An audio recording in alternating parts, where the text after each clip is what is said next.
Political రామం రెమోగా మారిపోయాడా? ఉనికి కోసం కాస్త ఓవర్గా రియాక్ట్ అవుతున్నారా? తన ఒరిజినాలిటీని పూర్తిగా పక్కన నెట్టి ట్రంకు పెట్టెలో పెట్టి తాళం వేశారా?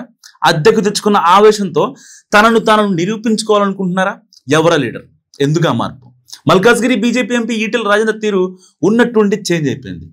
ఎంతటి సీరియస్ విషయాన్నైనా కూల్గా డీల్ చేసి తనదైన శైలిలో సాఫ్ట్గా ముగింపు ఇచ్చే ఈటెల భాష ఇప్పుడు కొత్తగా వినిపిస్తుంది.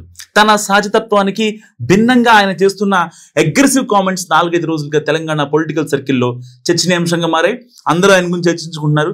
ప్రభుత్వ వైఖరిని ఎండగట్టే క్రమంలో కఠినంగా మాట్లాడవచ్చు, కానీ ఈటెల ప్రస్తుతం వాడుతున్న భాష మాత్రం తీవ్ర అభ్యంతరకరంగా ఉంటుందని అంటూ అదే రేంజ్లో కౌంటర్స్ వేస్తున్నారు కాంగ్రెస్ నాయకులు. మొదటి నుంచి అగ్రెసివ్గా ఉండే నాయకులు అడ్డసుడిగా మాట్లాడారంటే అది వేరే లెక్క. కానీ ఈటెల రాజేందర్ లాంటి సాఫ్ట్ ఇమేజ్ ఉన్న, గతంలో మంత్రిగా పనిచేసి రకరకాల వ్యవహారాలను డీల్ చేసిన నాయకుడు ఎందుకు ఇలా మాట్లాడుతున్నారంటూ ఇటు తెలంగాణ బీజేపీలో సైతం ఆశ్చర్యంగానే అందరూ చూస్తున్నారు. సో అసలు రాజేందర్ తన సహజ శైలికి భిన్నంగా ఎందుకు ఇలా మాట్లాడుతుందన్న చర్చ మొదలైంది తెలంగాణలో. ఈ తెచ్చిపెట్టుకున్న ఆవేశాన్ని రాష్ట్ర పార్టీ అధ్యక్ష పదవి కోసమేనా అన్న అనుమానాలు సైతం వస్తున్నాయి. అసలు బండి సంజయ్ తర్వాత ఆ పదవి తనకే వస్తుందని అనుకున్నారు ఈటెల. కానీ అప్పుడు కాదు, ఇప్పుడు కాదు, ఇప్పటికీ రాకపోవడంతో కాస్త డిస్టర్బ్ అవుతున్నారని చెప్పుకుంటున్నారు రాజకీయ వర్గాలు. సో అయితే సాధారణంగా బీజేపీలో అగ్రెసివ్ లీడర్స్కే ఎక్కువ ప్రోత్సాహం ఉంటుంది. ఆ కోణంలో చూస్తే తన సాఫ్ట్ నేచర్ కాస్త మైనస్గా మారుతుందని ఆయన భావిస్తున్నారా అంటే అందుకు రొటీన్గా భిన్నంగా కూడా మాటలు తూలుతున్నారన్న అనుమానాలు కూడా వస్తున్నాయి చాలా మందికి. అటు బీజేపీలు కావచ్చు, ఇటు రాజకీయ పరిశీలకులు కావచ్చు.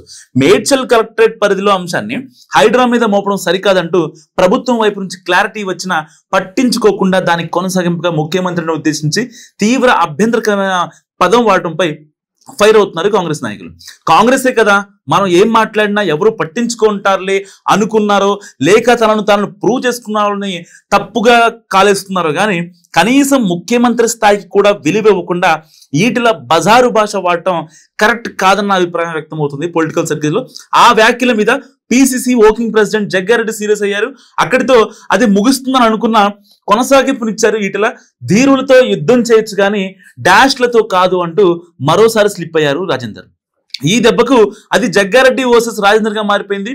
ఈ క్రమంలోనే భువనగిరి ఎంపీ చామల కిరణ్ మరో అడుగు ముందుకేసి లెఫ్ట్ నుంచి రైట్ కి వెళ్లిన ఈటెలకు రైట్ పార్ట్ పనిచేయడం లేదంటూ కామెంట్ చేశారు. అయితే ఇక్కడే మరో చర్చ జరుగుతోంది. ఇక ఈ విషయంలో ఈటెల అంచనాలు తలకిందులై ఉండవచ్చని, తాను మృదు స్వభావానికి కాదు దూకుడు వ్యక్తి అని చెప్పుకునే ప్రయత్నంలో అబాసు పాలవుతున్న మాటలు కూడా వినిపిస్తున్నాయి. ఏదేమైనా ఏదో ఆశించి ఈటెల తన ఒరిజినల్ క్యారెక్టర్ ని మార్చుకుని అన్న మాటలు కూడా బూమరాంగ్ అయ్యాయన్న అభిప్రాయం మాత్రం రాజకీయ వర్గాల్లో బలంగా వినిపిస్తుంది. ఎందుకంటే ఎప్పుడు సాఫ్ట్ గా ఉండే మనిషి ఒకసారి హార్ష్ అయితే కొంచెం తీసుకోవడం కష్టంగా ఉంటుంది. పోనీ సీఎం ని అంతలేసి మాటలు అన్నందుకు సొంత పార్టీ నాయకులు ఎవరన్నా వెనకేసుకొచ్చే పరిస్థితుందా అంటే అంత సీన్ లేదన్నది బీజేపీ సమాధానం. సో ఈటెల మాటలకు కాంగ్రెస్ సైలెంట్ గా ఉంటుందని అనుకున్న జగ్గారెడ్డి రియాక్షన్ తో మ్యాటర్ సీరియస్ అయింది. దీన్ని బట్టి కాంగ్రెస్ నేతలు ఇప్పటికైనా రియాక్ట్ అవ్వడం, ప్రతిపక్షాలకు కౌంటర్ వేయడం నేర్చుకోవాలన్న చర్చ గాంధీ భవన్ లో మొదలైంది. సో ఈటెల రూడ్నెస్ గురించి మీరేమనుకుంటున్నారో కామెంట్ రూపంలో చెప్పండి.